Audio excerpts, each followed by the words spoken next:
everyone. Welcome to another edition of Meeting the Moment, Embracing and Navigating Pivots, Part 2.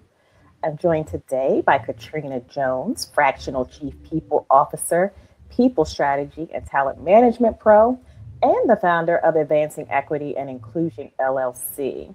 Over the past 15 years, Katrina has led strategic HR, talent, and inclusion functions across Fortune 500 companies and high growth organizations in tech, professional services, and nonprofit sectors. She is a mom, a certified Beehive, Houston, Texas living, Very much. art loving, roller skating, CrossFit baddie. How are you? Oh, Kirsten, I'm good. I'm good. I'm so glad to be here with you. Likewise. Let's jump in because we got a lot to cover today. Okay. I alluded to it, but we're about to Mhm. get deep. Your career has taken you from Accenture to the Sheryl Sandberg Foundation to Mhm. Amazon and into building Advancing Equity and Inclusion LLC, all while navigating 7 years of significant personal and professional challenges. What's the pivot that asked the most of you, and what did you carry forward from it that still shapes how you lead today? Oh gosh, I love this question. So two events and moments that were the biggest, pivots, disruptors. I'll call them, and I have to name this first because it has been seismic, a seismic event in my life. Losing my mom in early 2019, my mom passed away, sort of unexpectedly, and she was one of my best friends. That was my ace. We had this relationship that is beyond. Frankly, I almost don't have the words to quite describe like how connected and bonded we were. And is the relationships that you have with your parents, with your mom, those are the most important, some of the most important relationships, maybe the most important one, for much of your life. And so at the time, and I didn't know this, that really created and set off just a moment of disruption. Like it just caused me to um, rethink and frankly reevaluate, blow up like my entire life. If I, now looking back on it, that was a major catalyst for completely blowing up, disrupting my life. And so, that pivot and that moment affects work. It affects my career path and choices because at that point, I am living through grief and also just my perspective on life and everything has changed. Um, the other major pivot was starting my own business, which was something that I always had in, sort of my lifelong career vision board of one day I will do this. But, it was someday way far into the future. And then, all the conditions just kind of came together and it was the right time. And you know, it was such a big leap to make. And it was scary. It was a lot to take on. Yeah. It was a huge change going from, I've existed and worked in corporate for all of these years. And now I am out here flying solo dolo and trying to figure out everything and learning and, making mistakes. And, um, it has been it has been a really educational experience in my life. And so, I've gone in and out of consulting and it's always sort of in the background in terms of if there's an opportunity, if there's a project, or if there's something, a role, whatever it is that I can take on, if an organization needs, you know, the kind of HR and talent support to help their organization evolve and to position themselves for growth, I'm glad to step in and do that work. I enjoy doing that work. And so, both of those events and moments taught me a lot about what it means, one, to really dig into yourself, to go and, to go inward and really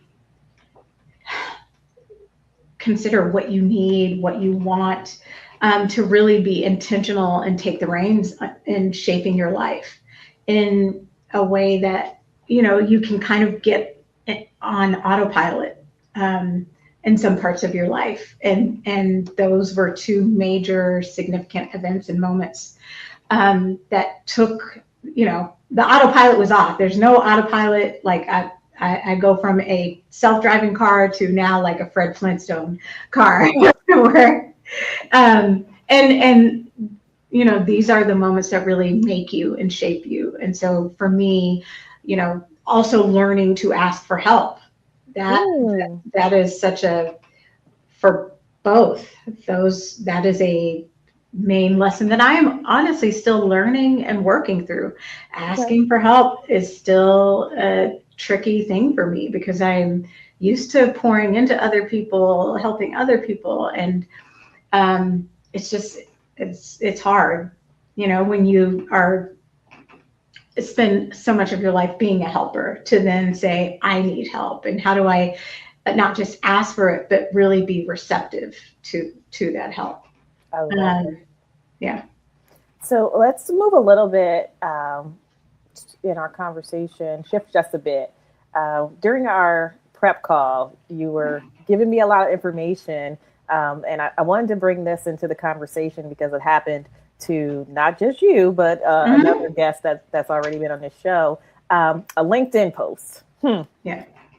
Prompted a former employer to take action that could have put your livelihood on the line. Experiences like that can permanently shift a leader's relationship with their own voice.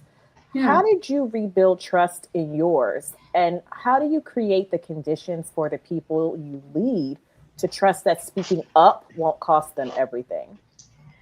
Oh gosh. I even after that incident that we talked about, I trusted my voice, but I felt really uncertain, about the environment, and all environments. And I'm talking about LinkedIn, I'm talking about work and professional spaces. And so that's where, as confident and strong as I felt in my voice, I now felt very uncertain and frankly anxious about using it in places. You become, it can make you paranoid in a certain way, and it really diminishes the trust that you have, generally, and also just faith in people, and the goodwill of people, right? And people generally not meaning harm, because that is a really harmful thing to do, and it's connected to the ways in which certain people, certain communities of people, their behavior, their actions, their words, everything about them is policed, right? And that's what it is. And so, I had to rebuild that. I had to rebuild, just having trust, and it's again still something that I'm working on, but to believe in the good of people, right? To not look for subtext or hidden, potentially negative intentions, but to just, because that can be really distracting. And I think that is what takes away from your voice, because then everything becomes more calculating, you lose authenticity. And so I really had to focus on quieting that noise, and coming to peace with everything, and saying, one incident, or even several incidents, right? Like, does not shake who you are, how you speak, how you show up, what you want to say. I do think one effect, and I'd be remiss if I didn't share this, that it had, is just, it made me, it made me want to contribute externally. It made me want to contribute less. I can understand. I think it's one of the things that just put a little burn on things. And for me, when I think about like, how do I make sure people feel safe to speak up? And I consider myself like a warm, person, very like easygoing. And I recognize that when you're within institutions, organizations, there are power dynamics at play. And so no matter how, welcoming and how open you are, people will always feel nervous or hesitant and wonder, is this safe, right? Because you might be that safe person, but there are other folks and they'll have other experiences. Even if it's just one, it really shakes you. And so, I think one, you have to, as a leader, continuously remind people and encourage people to speak up, remind them that it is safe, that you welcome not just their perspective or opinions, but you actually welcome conflict and disagreement. Oh. You have to throw the door open for that, to say, not just that I want to hear your voice, but I want to hear when you disagree. And I've led teams where I've invited that, and people show up, and it makes me feel good when people say, hey, I don't agree with this. And yes, it is challenging, because I'm sitting there and, you're bubbling with, oh, we're going to do this and we're going to change the world. And then someone says, no, this is not it. But I'm always grateful, because that sharpens whatever we're doing. And maybe what we're doing is not what we need to be doing, but we need the disagreement. We need the conflict. And one of the ideas that I've been bouncing around in my head, and this is related to a leadership program that I've been kind of designing on the side or sketching, is that we do need to teach managers and leaders how to engage in conflict and disagreement, how to navigate and facilitate those conversations. Those are not skills that we have at all. Mm-hmm.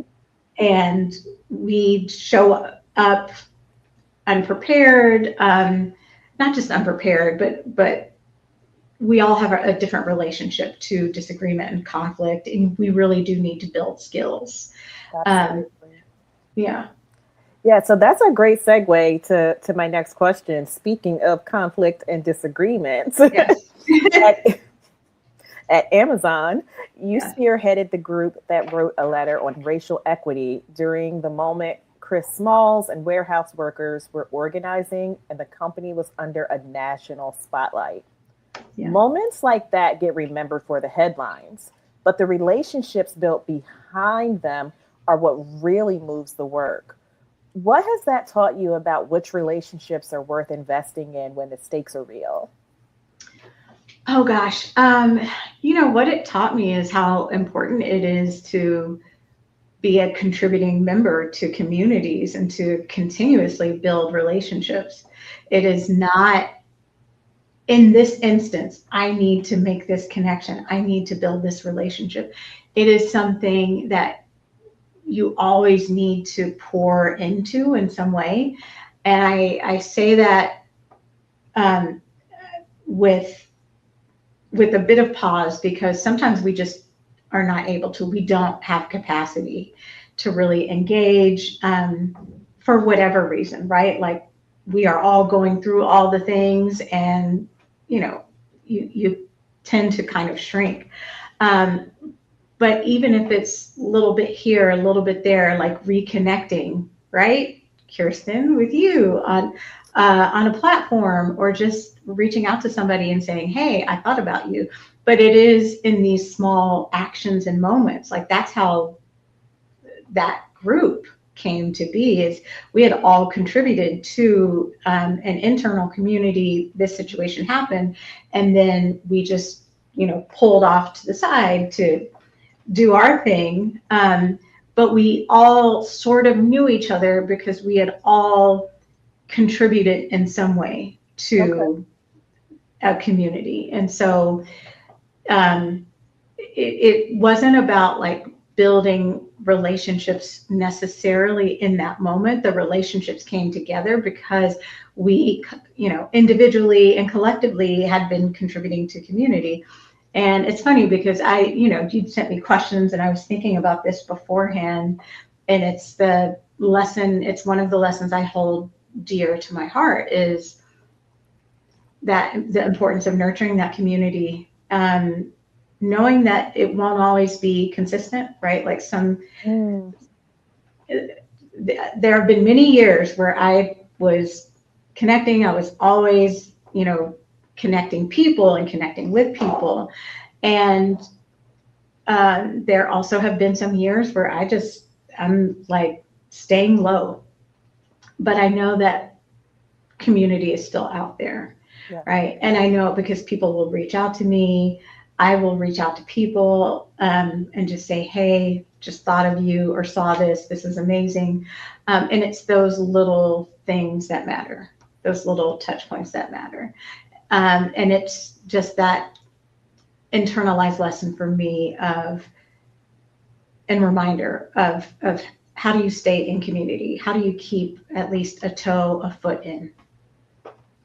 I think a lot of people like to build, and you mentioned it's not about building, it's the maintaining, the sustaining that a lot of folks miss. And when you have built a community, that maintaining and that sustaining gets a little bit easier because you're all doing it together. Yes. Yeah. And I think about the power of community right now because it is so needed, right? But to be able to give when you can give, and then to be able to take when you need to take. Yeah, absolutely. You have said the best HR systems are the ones people want to use. As such, you've designed talent and inclusion strategy for a 30,000 person Amazon business unit, as well as high growth companies where the easy path is to build bureaucracy and call it progress. How do you hold yourself and the leaders you advise accountable to building people systems that actually serve employees, not just check a box on the org chart? It comes down to outcomes, right? Like what you're seeing in the outcomes. And I think that of course is always going to be one of the main signals about how a system works, its effectiveness, who it works for. Most importantly. And, you're aiming to design for and to serve the widest range of people possible, knowing that they'll all be situated differently and will have different needs. And so that is, tough to do in systems. It has to work for as many people as possible. And, one of the guiding principles that I'm always both designing and leading with is it fair? It's just a simple question of, is this fair for, and everyone is a tough word to anchor to, but is it fair for as many people as possible? It is honestly tough to say it's going to be fair for everyone. There will always be, even in the most fair system, there will always be an instance, a person for whom it does not work for, it's not fair for. And that's why you also have to continuously evaluate and redesign, or evolve, I should say. You have to continuously evaluate and evolve your systems. And that's how you move away from being rooted in bureaucracy, is if you're running the same process, if the process looks the same as it did 10 years ago, 15 years ago, you're doing it wrong. And, I've worked with great leaders and they understand that. And what the thing that sets great leaders apart is they're able to pick up on not just a big signal, but small signals to say, hey, there's something here. Like there's this little disruption dot is what I'll call it, right? And it's not a big signal, but something tells me we should look into this. And just the, point or prompt to go look into this is where you start to dig and to find out more information that ultimately helps you to evolve systems to move things forward, at least incrementally. I love that. One of the things that has stuck with me from knowing you is your belief in embracing and reflecting on achievements before you chase your next win. So sitting with a win instead of like, oh, I won, and moving to how do I get to my next win. What does a proactive practice of reflection look like in your own life and maybe in the talent systems that you've designed?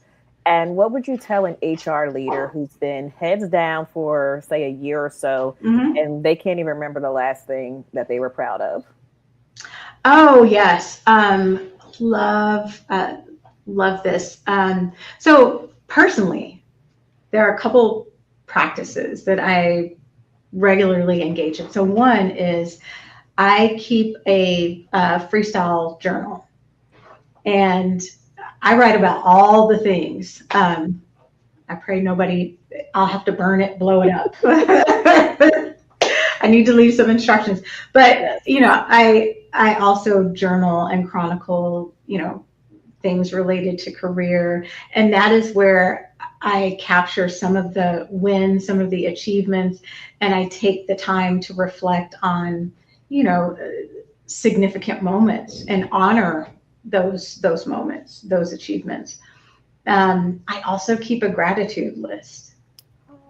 And some days the gratitude list is I'm up and breathing air. I've got, water. I've got a roof over my head. And those are things to be grateful for, right? Mm-hmm. And some days the list is, oh my gosh, I completed this major thing or launched, and this is amazing, or I got this client.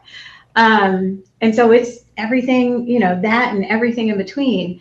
And what I encourage people to do, and an executive coach actually gave me this practice and piece of advice, to keep a weekly wins list. And I've shared this as broadly as possible. I've also done this with teams where, during part of our weekly updates, let's say via Slack, we name, a few of our weekly wins. But, what she explained when she shared this with me is we often are just moving from one big rock to the next, right? And not recognizing the incremental progress made in between. So yes, you launch this big thing or close this big deal, whatever it is.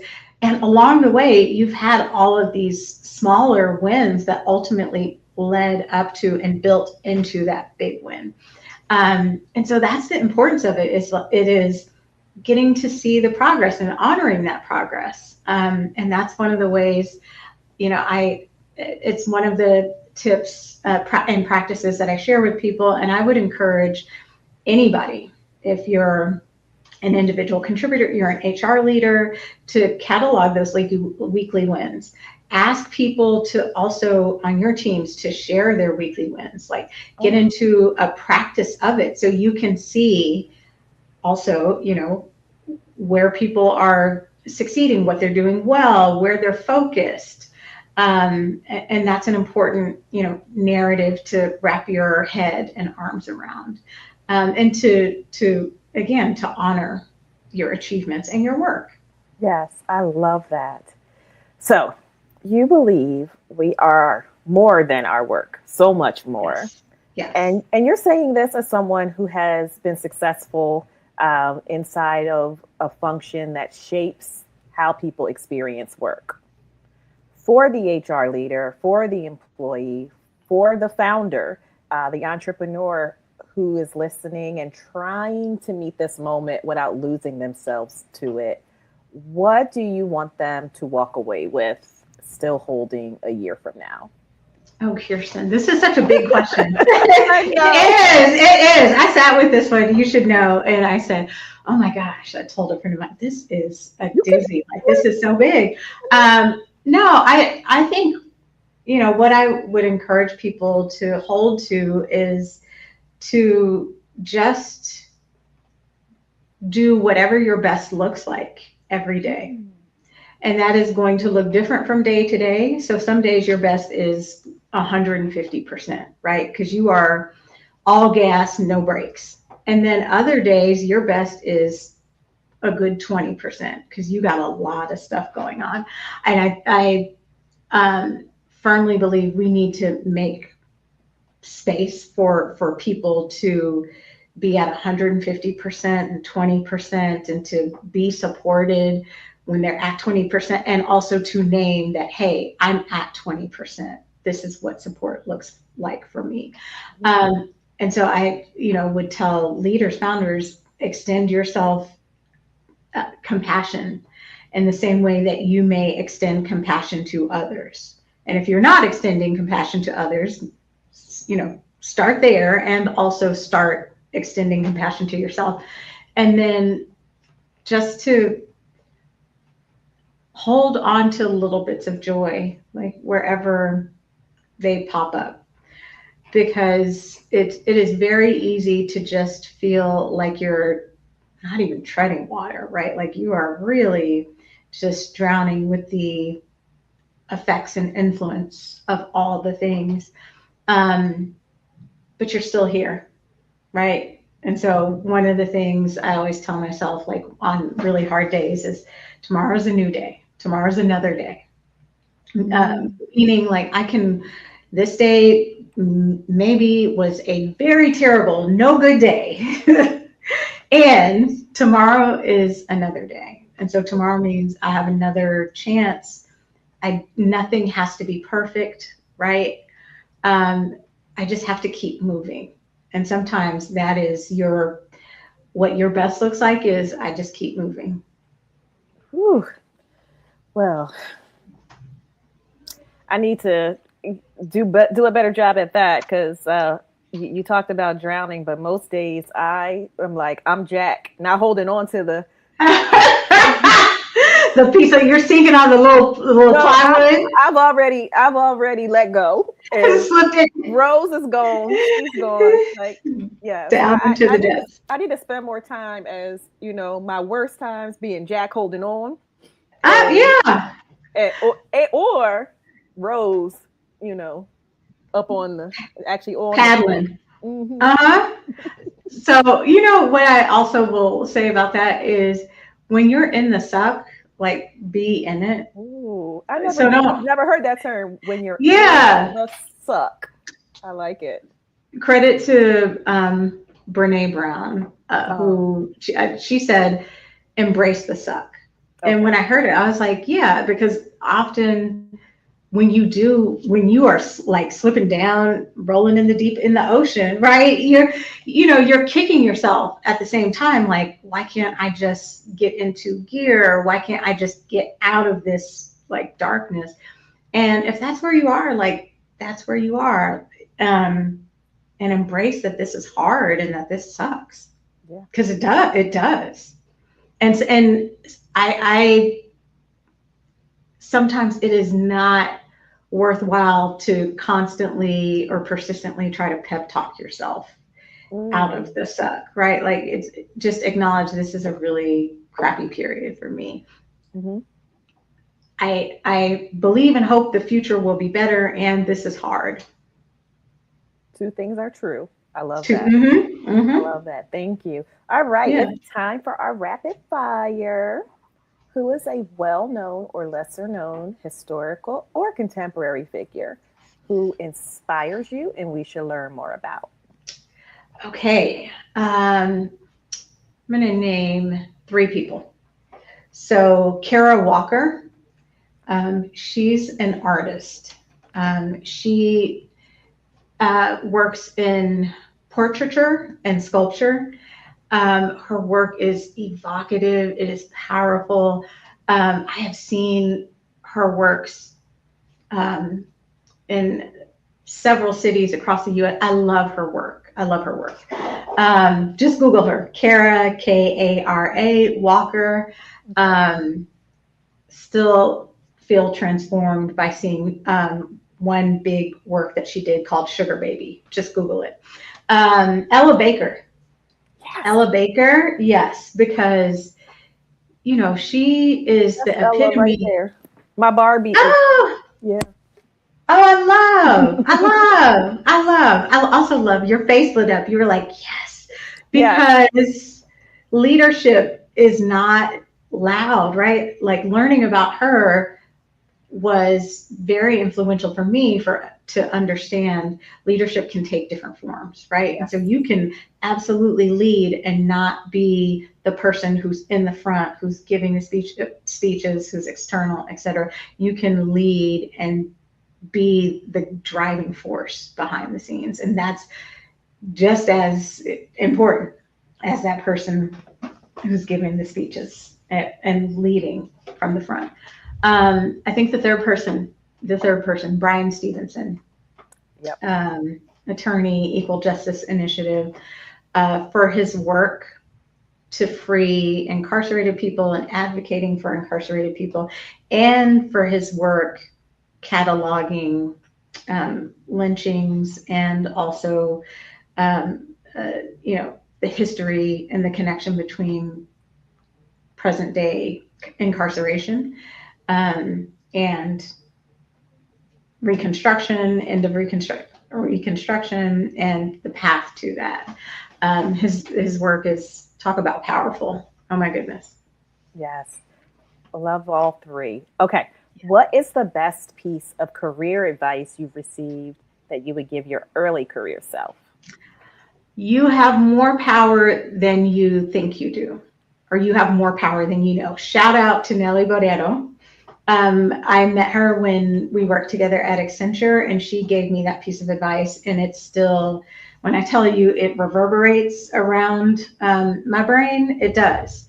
And it's something that I still consider in different ways and remind myself. I think it's really easy to feel powerless at times, especially when you are earlier in your career and you're just trying to figure things out and you want to do well and you're trying to climb, but knowing that you have more power than you know or you think you do. Okay. If you wrote a book describing your career so far, what would the title be? um, uh, just off the top, non-linear is the way. That Okay. would be the title, because I have done so many things, really and truly. I really have, and I've taken all the leaps. So let me rephrase it. I'll say, take all the leaps. I like that. Nonlinear is the way, because for me, and things have not always made sense, and people will say, and I've questioned myself, like, maybe I should have stayed, or maybe I should have, or what have you, maybe I shouldn't have made that move, but they all shape you and make you who you are, personally and professionally. I love that. So we should be expecting that when fall 2027 or so. Yes, yes, Okay. yes. I mean, I got to pull from the your book journals. is, yes, it's already written. You just gotta Yes, pull it together. Okay. yes, yes. What fictional character gives you a glimpse of yourself? This is so funny. There's a show, and I love a good criminal procedure show. There's a show called Elsbeth. I don't know if you've ever heard of it or seen it. Because Okay. it's from the Good Wife. It's a spinoff of the Good Yes, Wife. Yeah. yes, yes. Okay, so Elsbeth feels like I'm looking at some portions of myself, because one, she's definitely giving neurospicy, and I am very neurospicy. Like I feel more neurospicy with each passing year. Like it gets a little bit louder, if you will. And also just her orientation around justice. And those are characters that I strongly, relate to, is characters that show a very strong and high orientation around justice and fairness. And because on the show, she still has this, good natured belief in people. And She's just herself. yes, yes. And quirky and all the things. Yes. Okay. That's a new one. I haven't heard anyone say that. What is your go-to songs, or music genre when you want to hype yourself up to front the You know who day? it's gonna be. Beyonce. It is going to be a lot of Beyonce. I mean, it could also be on any given day, like Big Sean. It could be, yeah. It could be Cardi B. Bless you. It could be a little Meg The Stallion. It just depends, but definitely, and Jay-Z. Okay. So those are my like top five. All right. What's your favorite empowering quote? I still can't say that word. Oh gosh. So two. There's a quote from Audre Lorde. Was it audacious? And I'm butchering it a bit, but it is audacious and unafraid of nothing. Mm. Something to that effect. And so I actually have a little card with it, but when I see it, it just puts a little battery in my back. Like, yes, you can do the hard things. You can show up in your full power and with courage. And then the other one is Toni Morrison. To fly, you got to give up the shit that weighs you down. Amen. Mm-hmm. What is one thing you want folks to take away from our conversation? Hmm. Uh, I I hope that people just think more introspectively about life, about their path in life, about where they're going, about how they want to show up in life, how they want to be with other people, um, and give that consideration, and also extend that same consideration to people in their orbit, right? If it's team members, if it's colleagues, if it's their direct reports, but really get curious with yourself, um, and extend that curiosity to others as well. All right. Now, before I let you go, please shout out where folks can find you, connect with you, any upcoming initiatives or anything you want to shout out. Yes, you can find me on LinkedIn, hashtag, uh, LinkedIn/in/Katrina Jones, all one word.